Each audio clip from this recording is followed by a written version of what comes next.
क्योंकि भगवान श्री कृष्ण का सारा वंश समाप्त हो गया। 56 करोड़ यदुवंशी यादव आपस में लड़के मर गए थे, बस एक ही बचा था।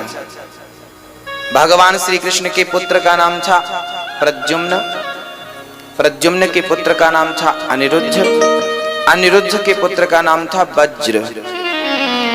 56 करोड़ यदुवंशी सारे मर चुके थे, केवल वज्र बचा था।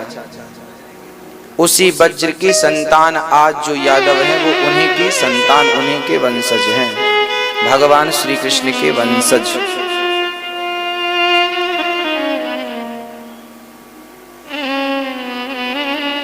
मतलब हम सभी भगवान के नाती पोते संती अंती हैं। कल हम कथा में सुन रहे थे कि बहुत छोटी सी अवस्था में ध्रुव जी महाराज घर से निकल गए। माँ ने कहा, बेटा पिता की गोद में बैठने की कामना है, परंतु संसार के लोगों की गोद में बैठने से कोई फायदा नहीं। जगत के नाथ की गोद में एक बार बैठ जाओ तो फिर किसी की गोद में बैठने की कामना ही नहीं होती। बस एक बार उनकी गोद में बैठ जाओ, एक बार उनके बन जाओ। भक्तों, ध्रुव जी महाराज के वंश में राजा प्रछु हुए हैं जिन्होंने 10,000 कान मांगे हैं। कान किस लिए मांगे? केवल इसलिए कि 100, 200, 500 किलोमीटर दूर भी यदि कथा चल रही हो तो उस कथा की आवाज हमारे कानों में आना चाहिए। प्रथु जी महाराज कहते हैं कि कहीं 10,000 कानों की शक्ति मेरे इन 2 कानों में डाल दो कि कभी चीटीवी राम का नाम बोले तो वो नाम मुझे सुनाई पड़े। बस इसलिए कान मांगे। कान दिए हरि कथा सुनन को, मुख से जपतू नाम, यही है तेरा मेरा काम। इन्हीं के वंश में हुए हैं प्राचीन बरही। प्राचीन बरही ने यज्ञ किया और यज्ञ में पशुओं की बलि चढ़ाते थे। प्राचीन बरही बलि चढ़ाते थे। एक दिन देवर्षि नारद जी ने कहा कि राजन, आपने इतने पशुओं की बलि चढ़ा दी, कौन सा पुण्य कमाया आपने? पूजा करना अच्छी बात है, श्रद्धा रखना बहुत बढ़िया बात है, पर किसी जीव की हत्या कर देना इसलिए कि हम हत्या करेंगे तो हमारी देवी खुश होगी, हमारा देवता खुश होगा, ये बिल्कुल अफवाह है, गलत बात है। कोई भी देवी देवता ना बकरा मांगता है ना बलि मांगता। बलि का अर्थ है बलिदान। राजा बलि ने जो दान किया था, सर्वस्व दान कर दिया था, भगवान के चरण अपने ऊपर रखवा के अपने आप को भी समर्पित कर दिया था। अपने आप को दान कर देना ही बलिदान होता है, ना कि किसी की हत्या कर देना। प्राचीन बरही नाम के एक राजा थे, भागवत जी में वर्णन है, वो बलि चढ़ाते थे। एक दिन नारद जी ने कहा कि जरा आकाश की तरफ देखो, तुमने जितनों की बलि चढ़ाई है वो सारे लोग तुम्हें ताक रहे हैं कि तुम कब आओ मर के और कब ये अपना हिसाब चुकाएं। प्राचीन बरही डर गए, प्रभु मेरे से बड़ा अपराध हो गया, मैंने ना जाने कितने जीवों की हत्या कर डाली। बलि चढ़ाना है तो अपने अहंकार की बलि चढ़ा दीजिए। बलि चढ़ाना है अपने क्रोध की बलि चढ़ा दीजिए। बलि चढ़ाना है, आपके अंदर ना जाने कितनी बुराइयां हैं, बकरे की बलि चढ़ा दी आपने, अपने अंदर की बुराइयों की बलि कब चढ़ाएंगे? भगवान ये नहीं कहते कि तुम किसी को मारो। हमारे यहाँ तो चींटी को भी हमारी माँ आटा डालती है शक्कर मिला के, हम लोग चींटियों को भी मारना पाप समझते हैं। ये हमारा सनातन धर्म है। अहिंसा ही परमो धर्म की बात हम लोग करते हैं। हमारे यहाँ चींटी को दाना डाला जाता है, हमारे यहाँ छत में पक्षियों को दाना डाला जाता है, हमारे यहाँ कुत्ते को रोटी देने की विधा है, हमारे यहाँ गाय को रोटी देने की विधा है, हमारे यहाँ आंवला नवमी आती है तो हमारी माताएं आंवले के वृक्ष की परिक्रमा लगा के आंवले की पूजा करती हैं। अर्थात हम लोग प्रकृति को पूजने वाले लोग हैं, हम प्रकृति को नष्ट करने वाले लोग। हमारी माताएं समुद्र की पूजा करती हैं, गंगा सागर जाकर। हम लोग नदियों को माँ मानते हैं, गंगा मैया, यमुना मैया, सरस्वती। दुनिया नदी मानता है, हम लोग माँ मानते हैं। हम लोग नदियों के भी ऋणी हैं, हम वृक्षों के ऋणी हैं। हम लोग पीपल के पास दिया जलाते हैं, हम लोग पीपल को जल चढ़ाते हैं। हाँ, वट वृक्ष की पूजा हम लोग करते हैं, तुलसी की पूजा हम लोग करते हैं, आंवले की पूजा हम लोग करते हैं। हम लोग प्रकृति को पूजने वाले लोग हैं। ईश्वर ने जिसको बनाया है हम उसको पूजने वाले लोग हैं। हम अनादर करने वाले लोग नहीं हैं कि हम किसी को मार डालें। हमें किसी को मारने का अधिकार नहीं है। हाँ, मैं आपसे एक प्रश्न करता हूं, उसका जवाब दीजिए, फिर हम आगे बात करेंगे। किसी मरे हुए को क्या आप जिंदा करने की सामर्थ्यता रखते हैं? नहीं ना। मैं किसी मरी हुई मछली को आपकी गोद में डाल दूं, कहूं कि जिंदा करो, मुर्गी को मैं कहूं जिंदा करो, अंडा फूट जाए फिर मैं कहूं को जैसा था करो, है आपकी शक्ति? यदि किसी मरे को आप जिंदा नहीं कर सकते तो किसी जिंदा को मारने का अधिकार किसने दिया है आपको? किसने दिया ये अधिकार?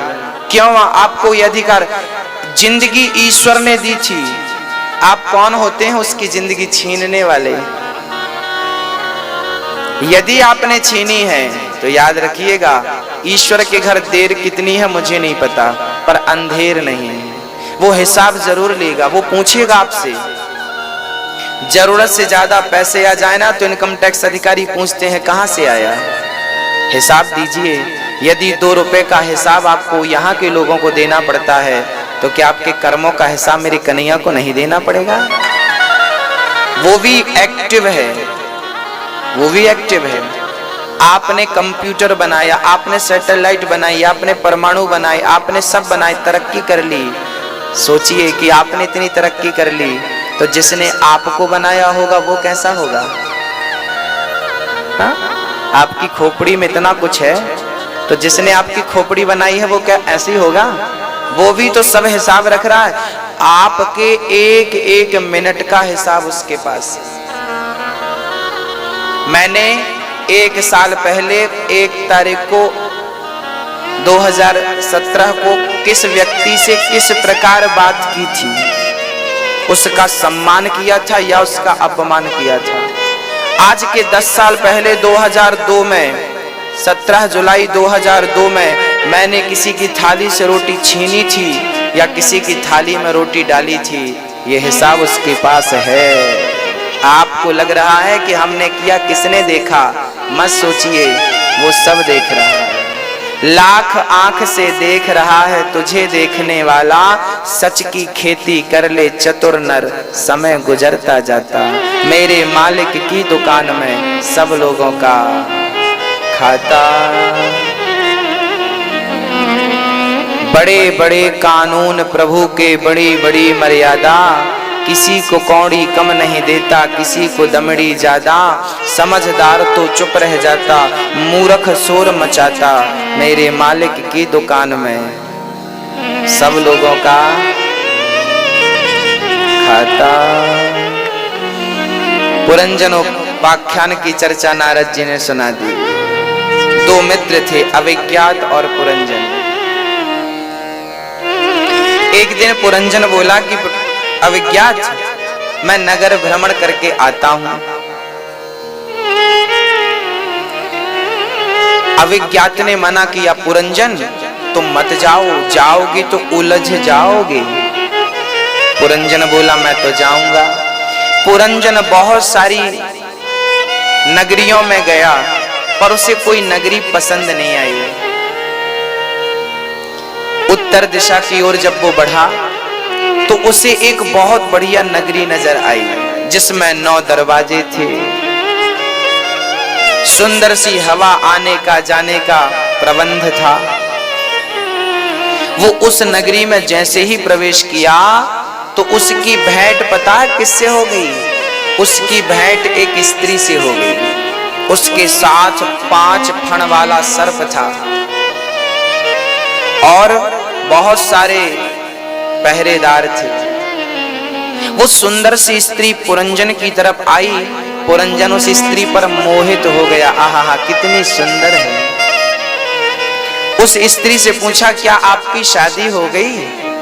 लड़की ने कहा, नाना शादी तो नहीं हुई, मैं कुंवारी हूं। पुरंजन बोला, तो चलो हम कर लेते हैं शादी। लड़की तैयार हो गई, दोनों ने शादी कर ली। शादी करने के बाद क्या हुआ? पुरंजन उस लड़की पर, उसका नाम पड़ गया पुरंजनी। पुरंजन, पुरंजनी। अब पुरंजन अपनी पत्नी पर इतना आसक्त हो गया कि पुरंजनी खाए तो पुरंजन भी खाने लगे। पुरंजनी बैठे, पुरंजन भी बैठ जाए। पुरंजनी नाचे, पुरंजन भी नाचे। जो पुरंजनी करे वही पुरंजन। इतना आसक्त हो गया अपनी पत्नी से। समय गुजरता गया, पुरंजन बूढ़ा हो गया। एक दिन क्या हुआ कि कुछ लोगों ने उनकी नगरी में आक्रमण कर दिया। आक्रमण किसने किया? बोले काल यवन ने आक्रमण कर दिया। आक्रमण किया। पुरंजन के पास एक महिला आई, कहने लगी तुम हमसे विवाह कर लो। पुरंजन बोला मेरी शादी हो गई है, मैं नहीं कर सकता। इस लड़की बोली मेरा नाम जरा है। क्या नाम है? जरा। जरा, जरा है मेरा नाम, मुझसे विवाह कर लो। पुरंजन बोला मेरा है विवाह, मैं नहीं करूंगा। वो लड़की बोली करना पड़ेगा। जबरदस्ती शादी कर ली पुरंजनी से, अब पुरंजन से। अब पुरंजन तो रोने लगा।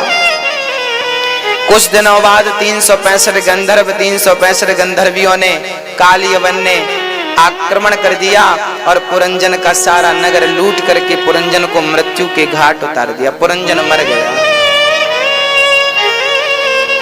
वही पुरंजन अपनी स्त्री का चिंतन करता करता मरा। मेरी पत्नी का क्या होगा? मेरी पत्नी पत्नी पत्नी पत्नी। वही पुरंजन पत्नी का चिंतन करके मरा तो यमराज ने कहा कि तू पत्नी का चिंतन करते करते आया है, अब तुझे मैं स्त्री बनाकर भेजूंगा। तो वही पुरंजन दूसरे जन्म में स्त्री बन गया।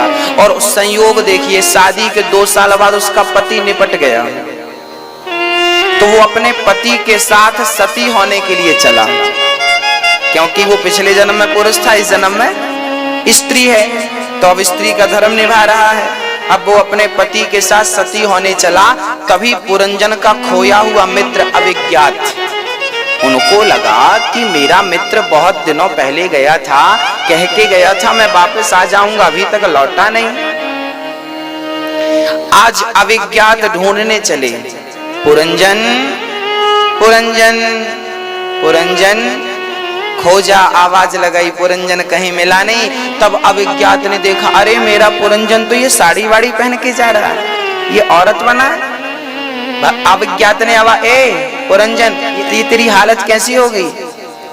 पुरंजन ने बोला कैसी बात करते हो, मैं फलाने की बहू हूँ, फलाने की पत्नी हूँ, मैं पुरंजन थोड़ी हूँ। अब उसे कुछ याद नहीं रहा ना पिछले जन्म का।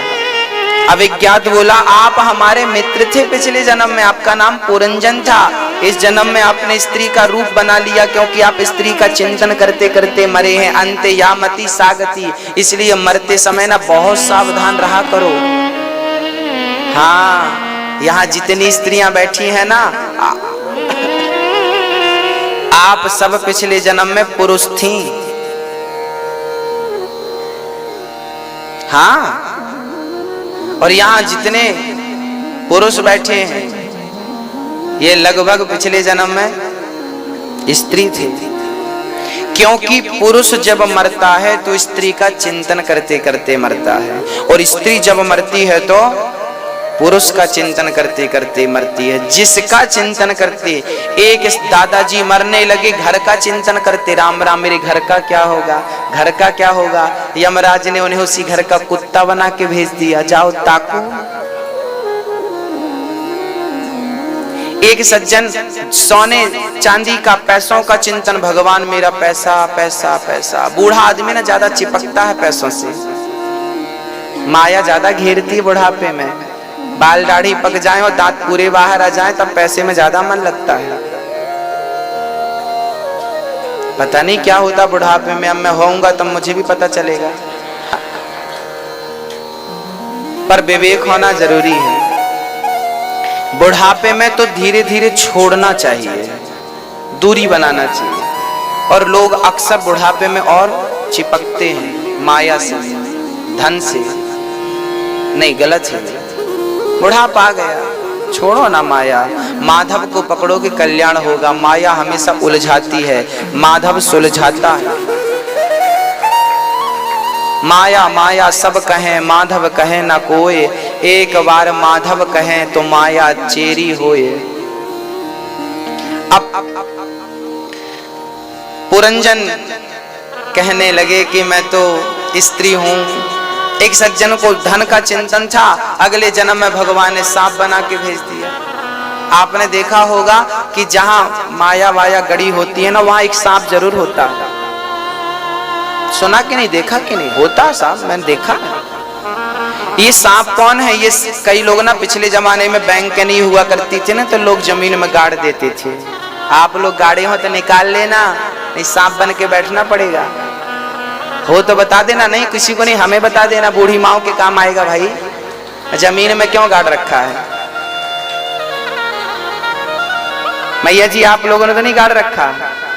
हाँ, नहीं घर के कहीं कहीं गड्ढा, हमारी माताएं बड़ी चतुर होती हैं, कहीं गड्ढा खोद लेती हैं, दाब देती हैं।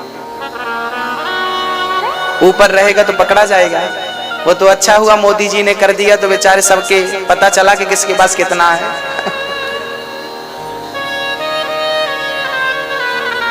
माताओं, जो माताएं कहती थी जहर खाने को पैसा नहीं, उनके 2.5 लाख निकले। माताओं से कभी बोलो कि 10 रुपए देना, तो बोलती जहर खाने को पैसा नहीं है। मोदी जी ने नोटबंदी कराई तो 2.5 लाख निकल पड़े। कितना जहर आ जाएगा इसमें। बोलो राधे राधे। भक्तों, पुरंजन अविज्ञात, फिर पुरंजन को बताया अविज्ञात ने कि तुम ये नहीं हो जो हो, तुम कुछ और हो। पकड़ के ले गए, चल तुझे यथार्थ का ज्ञान। अब ये कहानी आपको समझ में नहीं आई होगी, अब मैं इसको हिंदी समझाता हूँ, इसका बिल्कुल सरल सहज अर्थ समझाता हूँ। नारद जी से प्राचीन वरही ने कहा, प्रभु मुझे भी कुछ समझ नहीं आया, आप जरा और डिटेल समझाइए हमें, आप क्या कहना चाहते हैं। तब कहा, 2 मित्र थे, एक का नाम था पुरंजन, एक का नाम था अविज्ञात। वो 2 मित्र कौन थे? एक मित्र का नाम था अविज्ञात। अविज्ञात उसे कहते हैं जिसका कभी ज्ञात ना हो, अर्थात ईश्वर। पुरंजन मतलब जीवात्मा, हम। पुरंजन कौन? हम। अविज्ञात कौन? ईश्वर। ईश्वर और हम मित्र थे, साथ रहा करते थे, साथ खाया करते थे, साथ बैठा करते थे। एक दिन जीवात्मा ने कहा परमात्मा से कि प्रभु मुझे नगर भ्रमण करने जाना है। भगवान ने मना किया, तू मत जा, जाएगा तो उलझ जाएगा। वो बहुत सारी योनियों में गया, बहुत नगरों में गया, मतलब बहुत योनियों में गया। चींटी बना, मच्छर बना, मक्खी बना, कुत्ता बना, बिल्ली बना, शेर बना, गुलभाग बना, भालू बना, पेड़ बना, पौधा सब बना, पर उसे कुछ मजा नहीं आया, अच्छा नहीं लगा। तब उसने एक 9 दरवाजों का नगर देखा, अर्थात मानव का देह। जब पुरंजन मानव के देह में आया, अर्थात जीवात्मा जब मानव का देह पाती है ना, तो जीवात्मा बड़ी प्रसन्न हो जाती है कि ये घर बहुत बढ़िया है रहने के लिए, साफ सुथरा है, अच्छा है। बाकी योनियां अच्छी नहीं है। ये जीवात्मा को भी बाकी योनियां पसंद नहीं है, बट मानव का देह से बहुत पसंद। ये यहाँ आया, और जब यहाँ आया ना तो पुरंजन जब नगरी में प्रवेश किया तो भेंट किससे हुई थी? एक स्त्री से, है ना, हुई ना, बताया। वो स्त्री कौन है? जब जीवात्मा शरीर में आती है तो इसकी सबसे पहले भेंट होती है बुद्धि से। किससे? बुद्धि ही हमारी पत्नी है। बुद्धि जो कहती है हम वो करते। बुद्धि कह रही है चलो भजन हो रहा है जरा नाच लो, हम नाचने लग जाते हैं। बुद्धि कहती है सुनो अब बहुत थक गए हैं, आप तो रोज कथा सुन रहे हैं, आज थोड़ा पांव सीधे कर लें, थोड़ा कमरी पे रहेंगे, आज कथा पर नहीं चलेंगे। लो भैया आपने बुद्धि की बात मान ली, कमरी पे पांव फैला के पड़े। तो बुद्धि जो कहती है आप वो करते हैं, तो पुरंजनी जो करती वो पुरंजन करता। तो पुरंजन किसके अधीन था? पुरंजनी के। ऐसे ही जीवात्मा किसके अधीन हो जाता है? अपने मन और अपनी बुद्धि के। समझ रहे हैं? अब क्या हुआ कि पुरंजन से ना जबरदस्ती एक लड़की ने शादी कर ली। नाम क्या था? बताया ना अभी हमने, क्या नाम था? जरा। जरा मतलब बुढ़ापा। जरा मीन्स कहते हैं ना बुढ़ापा। बुढ़ापा आप और हम नहीं चाहें तो भी क्या आ जाता है? जबरदस्ती बुढ़ापे ने शादी कर ली, बुढ़ापा आ गया। अब बुढ़ापा आया तो सब कमजोर पड़ने लगा। फिर क्या हुआ? फिर काल यवन ने 365 गंधर्व गंधर्वियां आई और हमसे लड़ने लगी। गंधर्व गंधर्वियां कौन? बोले दिन और रात। ये दिन और 365 गंधर्व मतलब दिन, 365 गंधर्वियां मतलब रात। गोरे दिन काली रात, है ना। ये हमसे रोज लड़ते हैं। आपको पता है कि नहीं आप रोज मरते हैं? मैया, ओ मैया, आप रोज मरते हैं कि नहीं? हम रोज मरते हैं। जो कल थे वो आज नहीं है। मुरली मधुर बजाना जब प्राण तन से निकले,